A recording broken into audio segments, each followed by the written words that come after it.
Hi everyone, my name is Era and I'm the host of the Tamil Creator Podcast. I chat with creators from all over the world to share their stories and discuss hot topics in a way that I hope inspires, educates, and entertains you. Check the mic and make sure it sound right, boys. Hi everyone, this is Era, the host of the Tamil Creator Podcast. As you know, I've been working really hard to deliver great guests and good content to you. I need your help with two things. Number one, hit that subscribe button if you're listening, especially on Apple or Spotify. Number two, go to thetamilcreator.com and spend 2 minutes to take the What Kind of Creator Are You quiz to find out your creator type. Awareness is the first step that will guide you in your journey to more possibilities and potential as a creator. Thank you so much, guys. Hi, everyone. Welcome to another episode of the Tamil Creator. I'm your host, Era. And today I'm excited to introduce to you someone I've been following for a while. You know, I've known him like through a number of things in the Tamil community. I feel like instead of 6 degrees of separation, there's always two. And how I met Sathish is, you know, through the TTBA. So shout out to Shankar, the OG, the godfather of the Tamil Toronto basketball scene. And, you know, like I've been really watching Satish and kind of his promotion of health and, you know, trying to change the dialogue of health and how it's perceived in the Tamil community, you know, view as more as a preventative, you know, approach versus reactive, which I think a lot of us have been doing. And I think that's changing. One of my favorite memories is to Satish, and he probably doesn't remember this, but, you know, shout out to my North York Knights. You know, we, I think, tried to get into the playoffs in the TTBA. And I think it was like it was the last second shot. I think I forgot who was guarding Satish.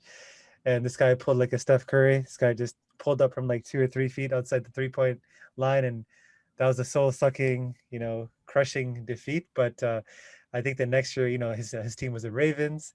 And I think the next year we got our revenge. We beat them in the playoffs, so I was pretty happy about that. But that's kind of like my fun intro to Satish.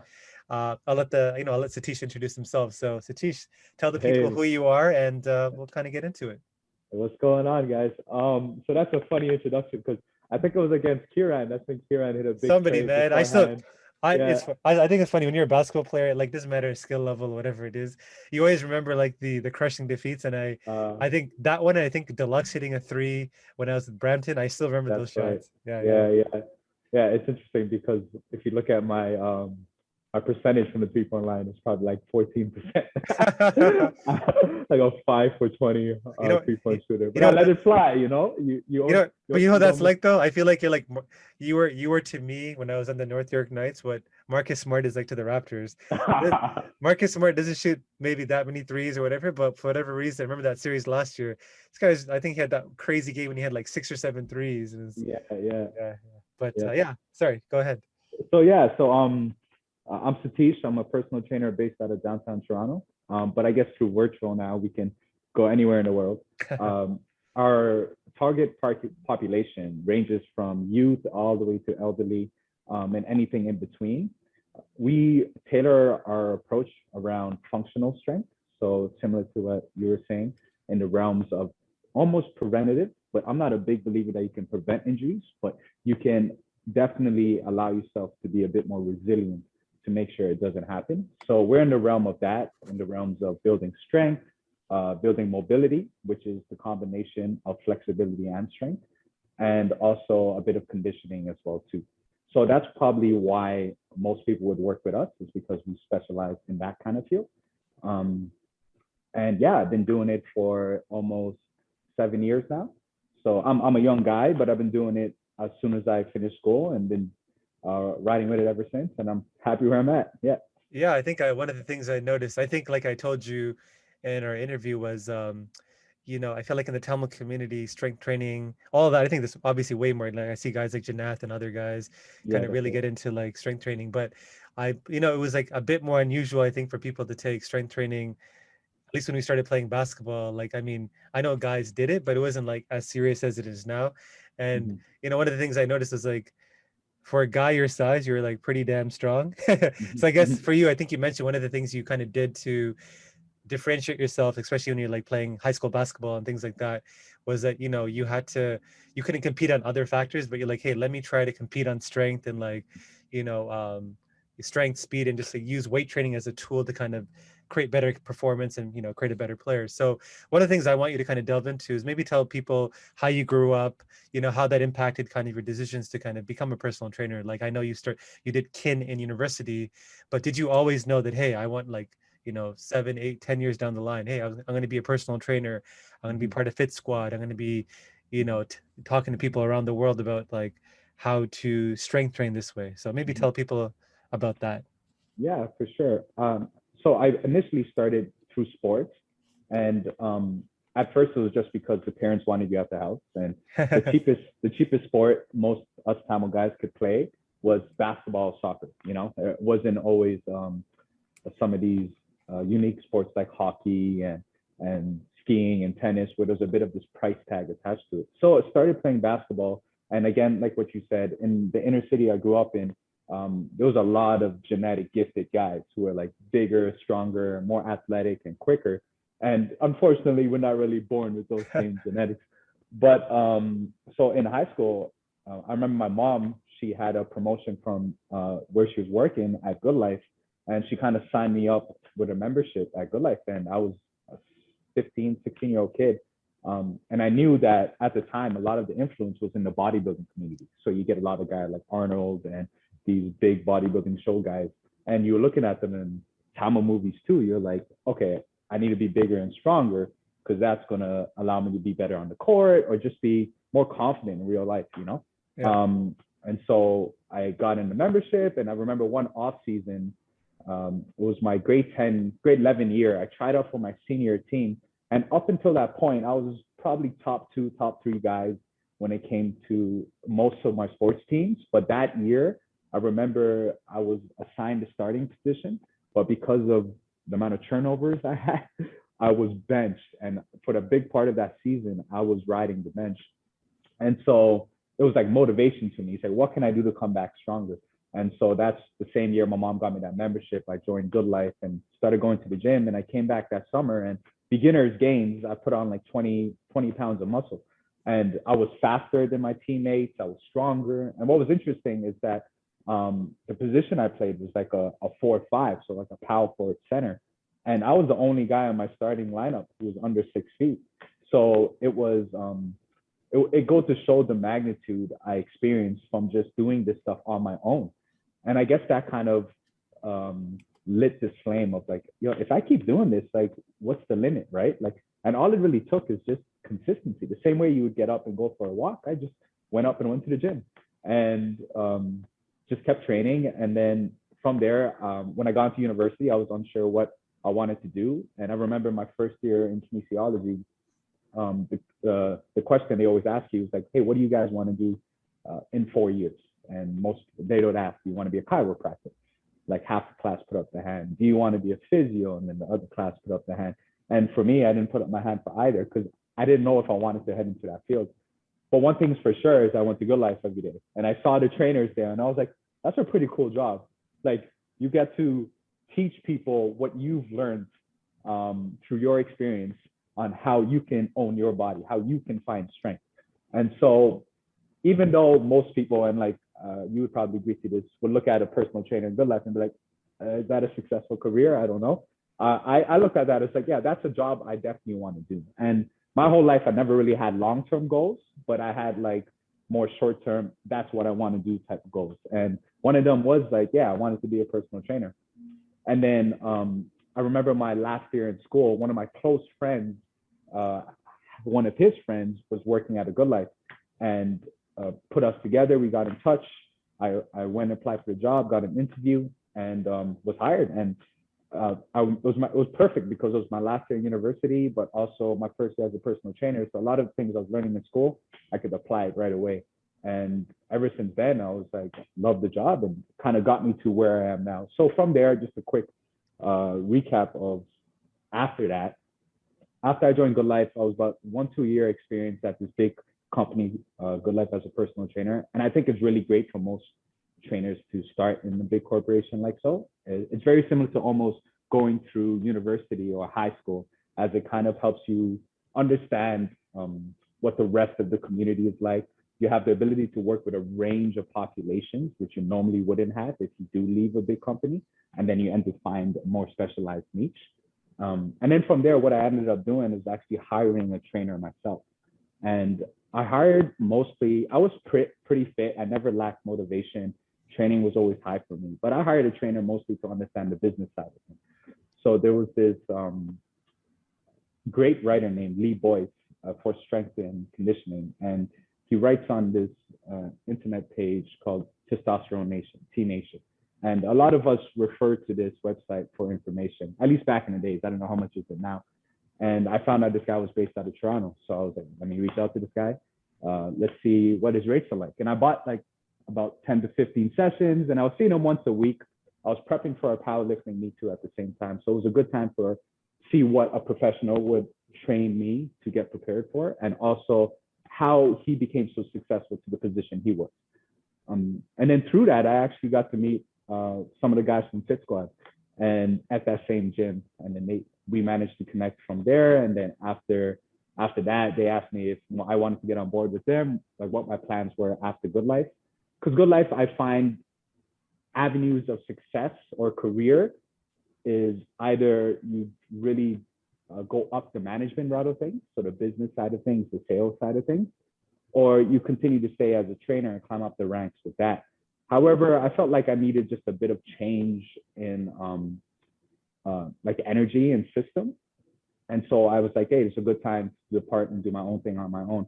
And in Toronto, there's a pretty strong community around being an independent personal trainer, a freelance personal trainer, because there's a few amount of gyms around the city that allow you to rent out space and be successful in. So it's often a venture most trainers decide to take. And because I was like in the King West area, there was a few gyms out here where I was able to smoothly transition. And then Fit Squad opened this beautiful facility here. It's 5,000 square feet. We're a year old and been hit mostly from COVID, but we're still open. So, and then here we are now, you know? Yeah. So at Fit Squad, you are not an employee yourself, like you're self-employed, like you own your business, but you, it's kind of like a barbershop where like you can rent a chair.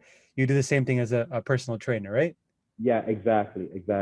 Okay. Yeah, you said it right. Yeah. Yeah, you mentioned COVID. I mean, I know obviously, like I think I've seen, I don't know if she's the owner, Jennifer, I think she's the owner of Fit Squad. Yeah.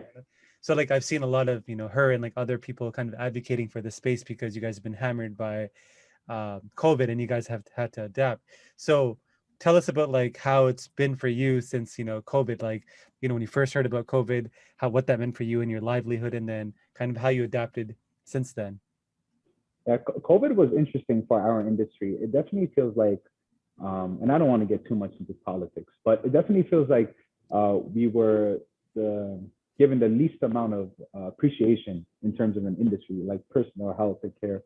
And it's interesting because a lot of our clients depend on the products we offer them. And we had to immediately pivot in terms of offering services that are not as like equivalent to what we can offer when they're in here. And there's a lot of psychological factors people don't consider when it comes to training, like to take your workspace where you're doing your work and then turn around and then performing a workout. It's a very tough task to do. So having not only the physical space to go to and the ability to build a community within the gym that's all sharing the same mindset are all things that I feel like has been undervalued because of COVID. But it's because of COVID, we've tried our best to pivot. The beauty of some of the specialization and courses I've taken is around the realms of kettlebells. And the beauty of kettlebells is you can kind of take it anywhere. So as soon as we kind of closed down because of COVID, we rented out all of our equipment and we've been launching a lot of kettlebell classes. And so that's what's kind of been the main energy now. It's like, how can people still get this focus and energy around mobility and kettlebell training at home? Yeah, I bring up a good point about gyms. It's kind of like what I tell people about school. You can either like be a self-learner, like you don't need to go to university or college, but I think why people go is community. Like you meet friends, you meet professors, you meet people that can change your life. And I think with the gym, it's kind of like you said, the same thing. Because I know friends that are kind of into, CrossFit or different specific fitness things, and they're really into their community, especially like, if you live by yourself or like you don't have like a large friend circle, like those are your friends. Those are like the people you can kind of bounce ideas from. And I think you made a good point, because my wife is a physio and she was considered essential, But like someone like yourself that's a personal trainer, you're right, you almost got disrespected in a way where like there are people that rely on you for their mental well-being. Like Mhm. being physically fit or getting that is part of it, but also like it's also the psychological benefits, right? Like, you feel connected to someone, like they might have a regular like relationship, like more, like your trainer, but like they almost might ask you for advice. Like shout out to my guy Quasi, who like is in my neighborhood, and when he was training me, it's like he was my personal trainer. Like he came once or twice a week, but we also talked about other stuff too, and like it was a nice kind of way to kind of build community and a friendship too. So I definitely feel you on that. So in terms of personal training, I think you mentioned you got beginners gains when you first started training. I feel like there's a lot of whether it's investing or like personal, like working out or health wise, I feel like people want quick results. So I know you got 20 pounds of the beginner gains, but that's not common. Sometimes people don't get any gains or they don't see anything. So that relates to, what are some of the common mistakes you see personally when people start training or getting into personal training? Yeah, yeah, 100%. I think you kind of mentioned it in your question. It's this element of people chasing this intensity over consistency. And I highlight this a bit more on the TC article. But when it comes to training or any sort of endeavor you decide to dive into, there is a high level of motivation at first. And then often people want to see, like, when they see results, that usually feeds the motivation. And so people want more sooner. And then, especially in the society we're living in now, it's like instant gratification is a big thing. And of course, everyone wants to feel and look better. But in the realms of training, it really does take quite some time for most people to see the results they want to get. And so often it really is a habitual and a psychological limitation that I see that forces people, in terms of the biggest misconceptions around training, that limits people from seeing long lasting results, is people are really chasing these results oriented training, and also stuff where they need immediate feedback right away. And I know I just repeated that again, but as soon as a client comes in and let's say their first goal is, hey, I want to lose some body fat, I want to build some strength, um, I immediately try to have a conversation with them. How can we build more habitual lifestyle changes that forces them to implement small variable changes throughout the day that will have long lasting results down the road? Um, so when it comes around fat loss, it's interesting because I often tell them that there's very little that I can do within the session for your fat loss. Fat loss has so much more to do with the individual's lifestyle, very little to do with the actual training session itself. Yes, that's going to help you build muscle, which is going to help you have a higher metabolic rate, which will help you burn a bit more fat. But the realms of fat loss itself, if I wanted to, like I'm hugging onto a bit more around my waist, I want to lose some of that Sathish. What do I got to do? You got to get up and walk a bit more every day. You got to be a bit more mindful of how you're eating throughout the day. And we all know the solutions to it, and they never have to be drastic. So it's like, how can we implement small habitual changes that will build into long lasting results? So I would say that's the biggest thing that I see as common mistakes with beginner clients. If they come in here, they get a bit of that beginner's gains, and then they hit a bit of a plateau, and they don't know what to do next. And so there's this element of like intense motivation to work out, but also at home in the gym, I mean, at home, they're having quite a bit of restriction to how they're eating. And so your energy in terms of you're feeding yourself is super low, but the energy you're expending is super high. And that's never going to be a good thing, right? And that's when usually either something always happens where people get hurt, and then that seizes all the activity altogether. And then next thing you know, it's like 3-4 months of them recovering, and then they're eating what they want, because like you often eat better if you train better. It's like a domino effect. And then when you're not training well, you don't feel like you need to eat well.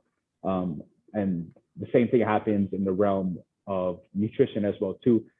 When you're extremely restrictive with what you eat, it becomes this element of restriction, and it's not sustainable. So when people are dieting often, and I'm not a dietitian or nutritionist, but what I suggest is, how can you eat the most while still being in a slight caloric deficit? So how can we still have elements of you eating that doesn't feel like you are dieting?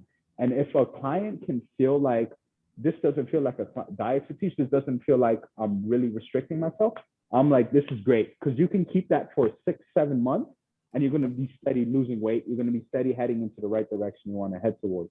And so often my suggestion when people come in around the realms of guidance of nutrition is how can we add things? So adding more protein, adding more vegetables, instead of this element of like, how can I take things away? Let's restrict this, let's restrict more carbs, let's restrict more junk food. So yeah, those are often kind of my avenue of guidance when it comes to training clients and common mistakes. Actually. Sure, you're saying if I give myself 2 years, I train well and eat well, I can have lots like you? Yeah, yeah, if you do enough pull-ups. Yeah, yeah. Uh, I think one of the things I want to kind of get into as well was, obviously you mentioned your mom helped you get that first membership because she was at Good Life as well. Mhm. You know, how did your parents feel about you choosing being a personal trainer as a career choice? Were they like supportive, or were they like, hey, you should consider other options? Like, tell us about that. Yeah, when I first got into school for kinesiology, they were super supportive of that. To be fair, I wasn't really a smart kid, so me getting to university was like a big win on my parents' part, and especially it was like an honors program as well too. So it made them feel good. They thought I was going down the avenue of physio and chiro, and I'll tell you right now, they still would tell the uncles and aunts that, oh yeah, he's like a physio chiro, but not a physio chiro. So even they still have a hard time explaining what I do. And this element of being a strength coach or personal trainer is not really for them. They don't really see where that is applied. Mhm. So there was a bit of restriction at first, but once I finished my university and I jumped straight into my career path, and they started to see actually a bit of the success I've been having in my career, and also in the realms of income too. I think often people think that personal trainers uh, don't really make that much money as well, but it all comes down to how well your service is, and then how strong your business is as well too.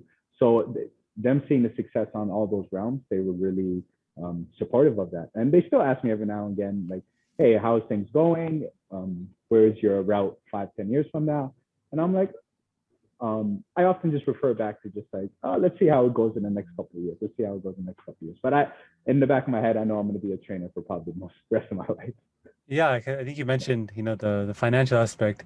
I think it's just like even like barbers. Like I think, if you talk to barbers, or like if you think of barbers, like, like how do they make a lot of money? But again, it's like depends on which clientele you serve, how good you are, what prices you charge. If Mm-hmm. you're good, people will pay to get your haircut, get Mm-hmm. your hair cut from them. Or in your case, if you're good, people will pay to get trained by you, right? And also I think the internet might help in the sense that for you versus like a barber where you can train people all over, like all across the world, and you get the benefit of your knowledge and your expertise, not Mm-hmm. just in Toronto. So yeah, I can definitely see that.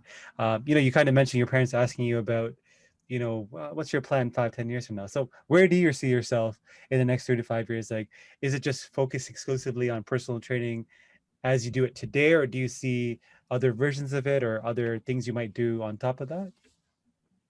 Yeah, I think as a personal trainer, I always just want to be a little better and more knowledgeable. In this realm, there's just so much avenues you can learn from and educate yourself in that you never really become a specialist or an expert. And anyone who says they are, they probably just stopped learning. That's all it is. So especially in the realms of personal training, I think. So I definitely just want to be better at that. And I never really want to put that away. However, I do want to dive into a bit more maybe educational sides of things, maybe offering some courses and programs to other potential trainers, especially younger people from inner cities coming up that want to be certified and understand more of the career. I would love to have some sort of course open where people can come and understand the practicalities of personal training, because often there are a couple certifications out there, but not many that really make it a science-based approach of applied approach to fitness, health and fitness. So even through university, after graduating university, and I had my first client, I was kind of like, okay, what do I do? Right? Because you learn so much from a theory perspective and from a human physiology perspective, but you don't really get into the application of what you need to actually do to have a successful session with a client. And a lot of it is actually soft skills, like the ability to connect with your clients and build a companionship and community with your clients, which are things often that I only learned through experience and not very much from a certification or a course. So I would like to eventually in the next 3 to 5 years start building something like that where we can offer it for new beginner trainers to come in and understand a bit more of the application of what it takes to be a personal trainer. Yeah, you can't. I know you. It's a great idea. You commonly you refer a lot to kind of your upbringing, kind of. I think you grew up in St. Jamestown, right? Mm-hmm. Yeah, like Yeah. in terms of like motivating you, and I think, what do you think about like your childhood and kind of the environment you grew up in? Because you even reference, I think J. Cole is your favorite rapper because he Yeah. kind of talks about that as well. Like I think a lot of Yeah. rappers do.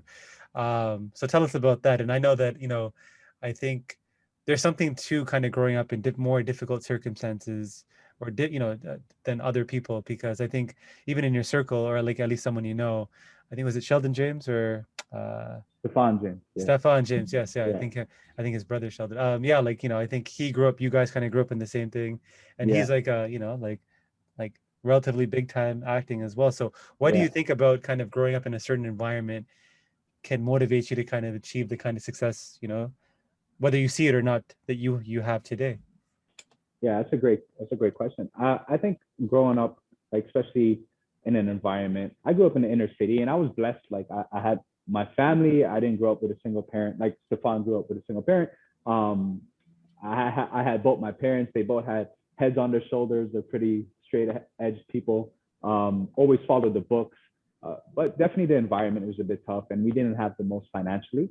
Um, so I think that kind of forced me at a young age to enjoy my life more for the things I like to do and wanted to do versus enjoying life for the material things that I've had or could get. And that just molded for me into like, okay, what are things that you can own without money? And a big part of that was fitness and health. And so, like growing up in the area I did, I was like, how could I still develop myself? How can I still become a better person? Without like, I didn't have that membership until my mom bought it for me. I didn't have access to an indoor gym. I played all my basketball outdoors. So I think the environment kind of forces you to pivot, kind of very similar to how COVID is doing it to us right now. It's Yeah. like, these are your restrictions. These are the things you can't do. How could you still find yourself? How could you still find joy? And so that's what I feel like growing up in a bit of an inner city environment where you're lower on the social economic side of things, kind of force you to mold into a different way, where it's like, with these restraints, how can I still find success? So now that now that you're, maybe on the outside looking in, you're obviously more successful because you've had 6, 7 years, you built up a following, you have kind of that clientele, and you're doing better financially. Do you see yourself experiencing any kind of what they call lifestyle creep? Like, are you still being good with your money in the sense that you're making more money, but are you like still kind of trying to enjoy the things in life that don't require much money? And are you like, yeah, like how's your financial lens change as you've experienced more success? It's tough, man. The rat race is real, especially for us, like first generation immigrants. Like you want to come in here and you want to like how can I climb up that ladder of money? How can I own more things and everything else? But I've definitely, so because of being a personal trainer at the same time too, you have to be really smart with your money because it's not steady. You don't get a steady increase of money year to year. And like sometimes you lose 2, 3, like COVID hit, I lost like 2, 3 clients just naturally because they couldn't come in the gym anymore. And boom, that's like maybe a third of your income, like that. So you have to be quite smart with your money. And I do believe I still live quite a bit of a minimalistic life where I commute by walking or biking. My biggest expense is maybe ordering food. So I don't think the money I have made has made me fall into some bad lifestyle habits in terms of financial. Okay, got it. I know obviously you like to learn a lot. I know you've like throughout your interview you mentioned always like if you're not learning, that means you're just kind of growing stagnant. So for you, what's like maybe a favorite book and or like even a podcast that you've kind of listened to that has made a large impact on you in the last couple of years? I've been in terms of podcasts. I listen to the Renegades with Barack Obama. Have you heard Okay. Why that do you one? like Yeah. that? I think it's really good. You get two individuals who are quite established in who they are and respected for who they are as individuals. So they have this quite elaborate personality. So it's Barack Obama, and who's the other person? I can't see the other person. He's a famous singer. Actually. Okay. Yeah. So the Renegade is one, and what about favorite book? Renegade is one. If not, no worries. Yeah. Yeah. What's the book I read recently? I read Range by David Epstein.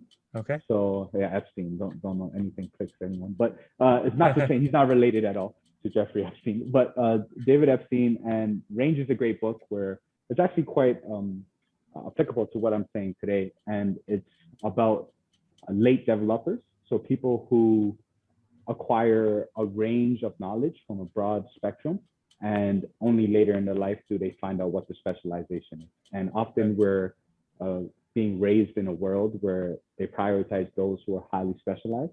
The book offers a different perspective of why the generalist will be a bit more successful in a specialist world. So that was a good book because as a trainer, you always want to continue to learn. And so it was quite applicable too.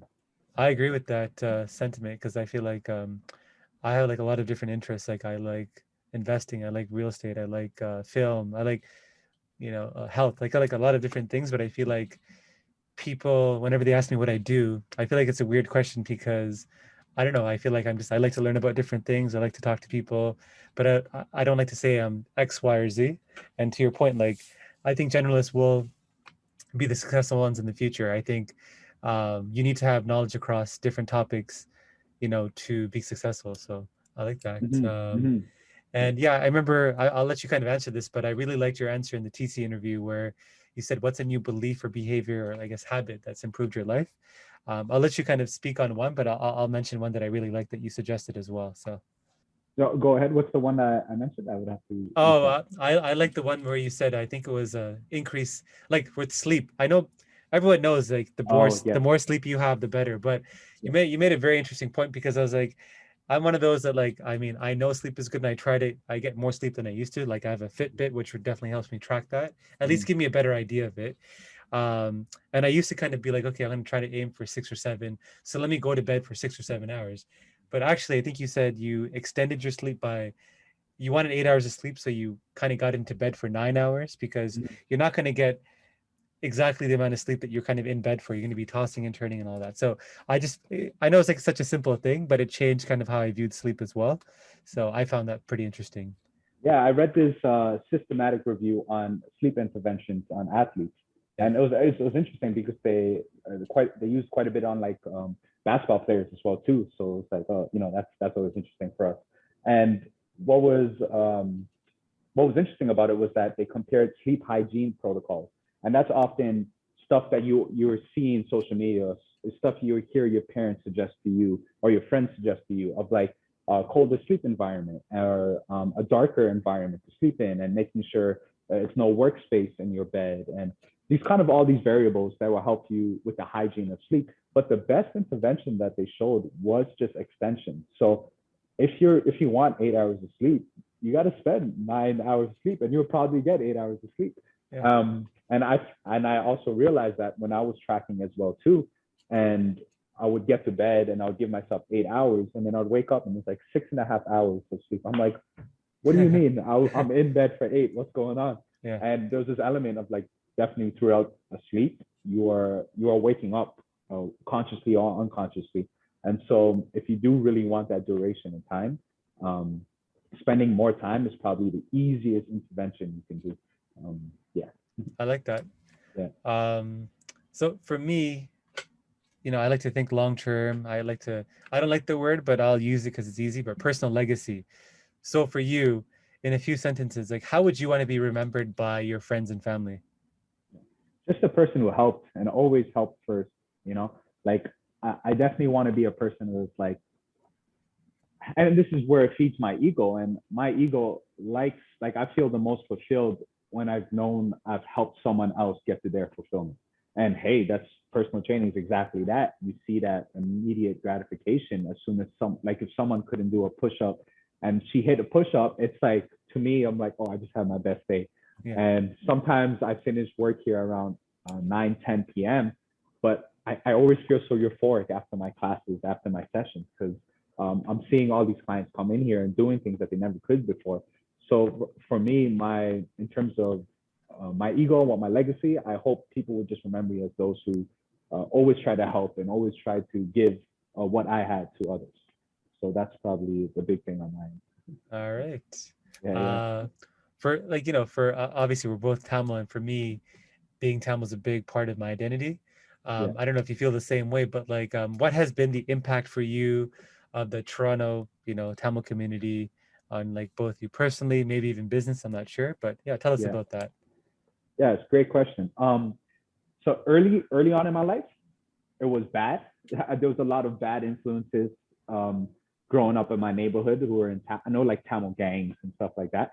But then as soon as I hit 15, 16 and I joined TTBA, drastic change. I've had probably the best influence from some of the guys like you, Shankar and Puvi, and a lot of these guys who've been through what we've been through or what I've been through, but just a little earlier on. And so you guys, you probably have like 5 to 10 years, most of you guys have on me.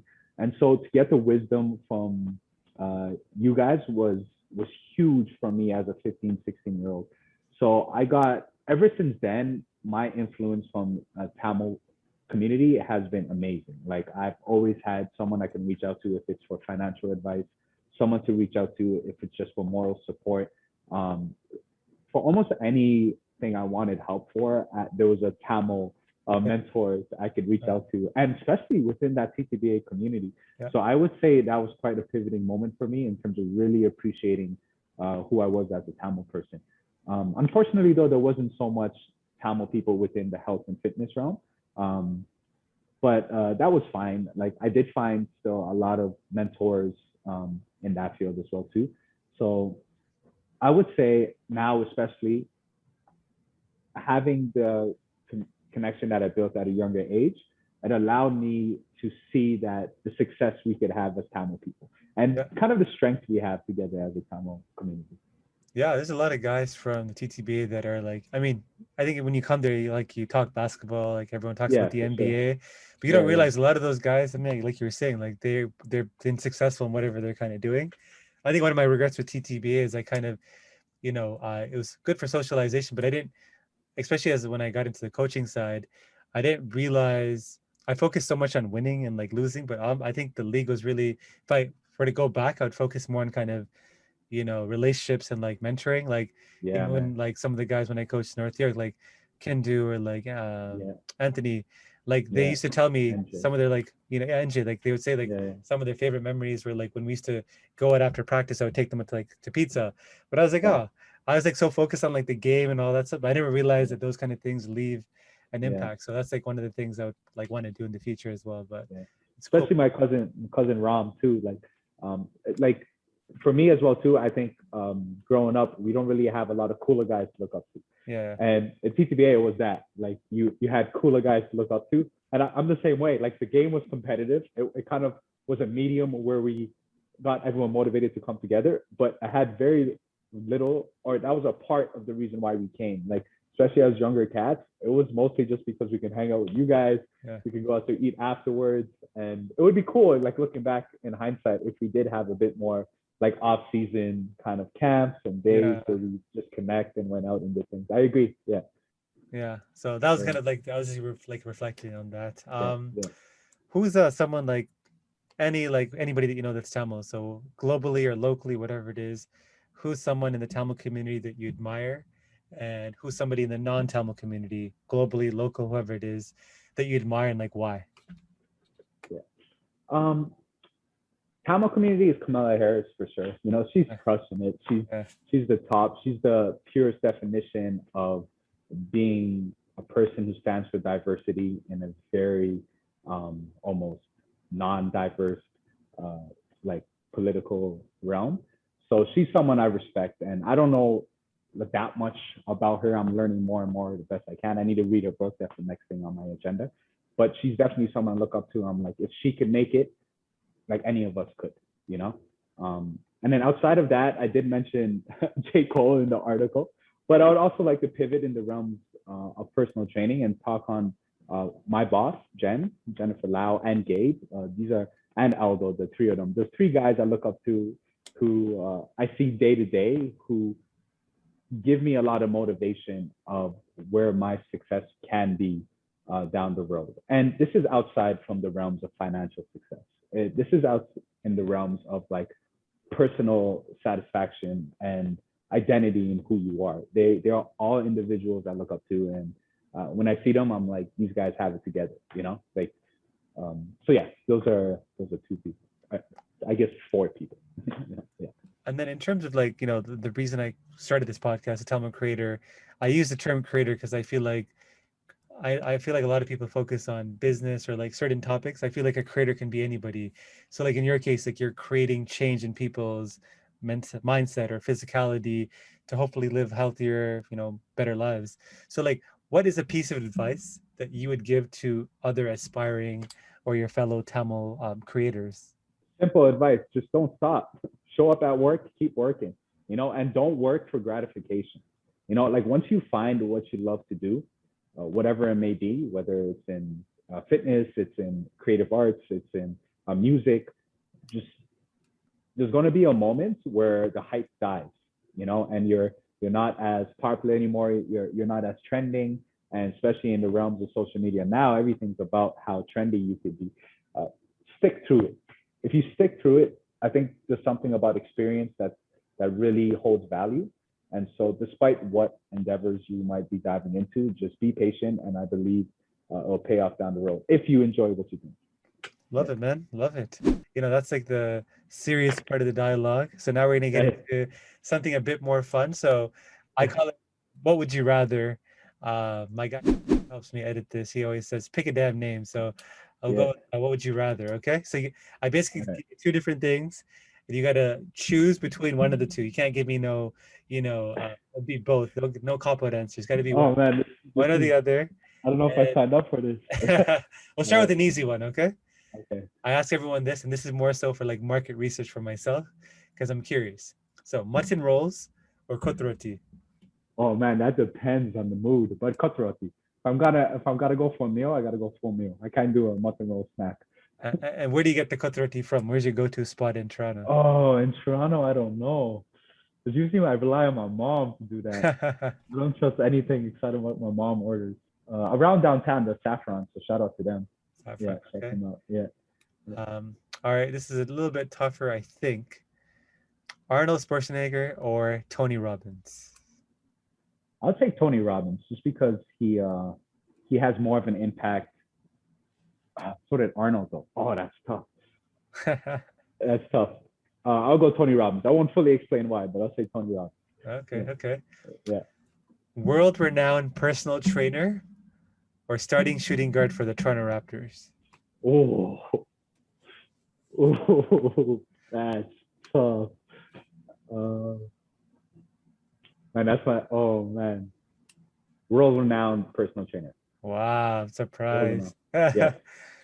Why didn't you choose starting shooting guard? I know you would love to. I mean, that's anyone's dream, but I think as I would have a larger impact as a world-renowned personal trainer. I would be able to impact a range of more people from different ages, different audiences. Not everyone watches basketball, to be fair, but everyone needs fitness. That's for sure. That's for goddamn sure. No matter your age, your illness, how young you are, fitness is something everyone should have, Okay. I know you like to educate yourself. So you have to choose between only educating yourself through books or podcasts. Which one do you go?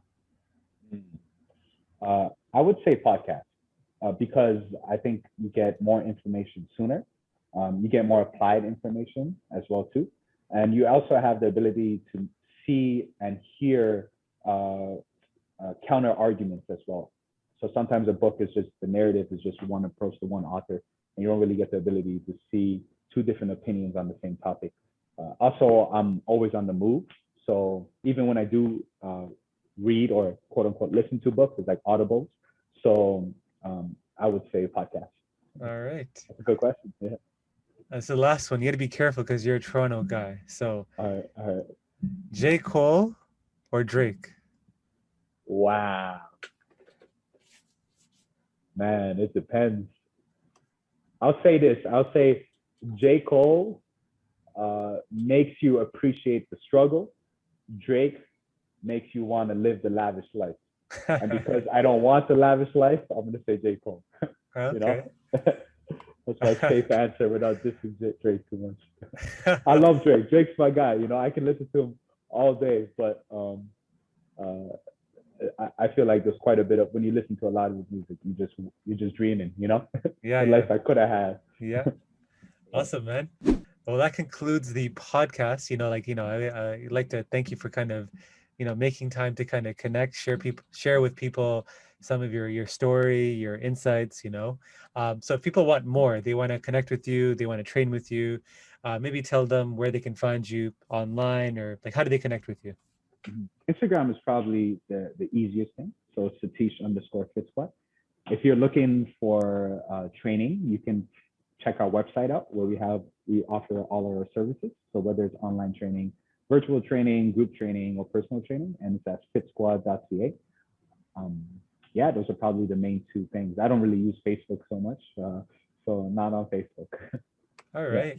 Yeah. And for those of you listening, like to, hopefully you want to get this message and other messages out there to as much people as possible. So if you can give this podcast a 5 out of 5 stars, that would really help our visibility on, Spotify, Apple Podcasts, or Google Podcasts. And please comment, share, and like our stuff on Facebook, Instagram, LinkedIn, and Twitter, whatever your preference. And if you have any feedback or ideas on future guests or topics, reach out to me at hello@thetalmudcreator.com. So thank you, Sathish, for again connecting with us, and hopefully we'll have you on in the future. Well, maybe in a couple of years when you made that next level up in the personal training game. So thanks again. Yeah, thanks for having me, man. The questions were great. Appreciate you so much. Check the mic and make sure it sound right, boys.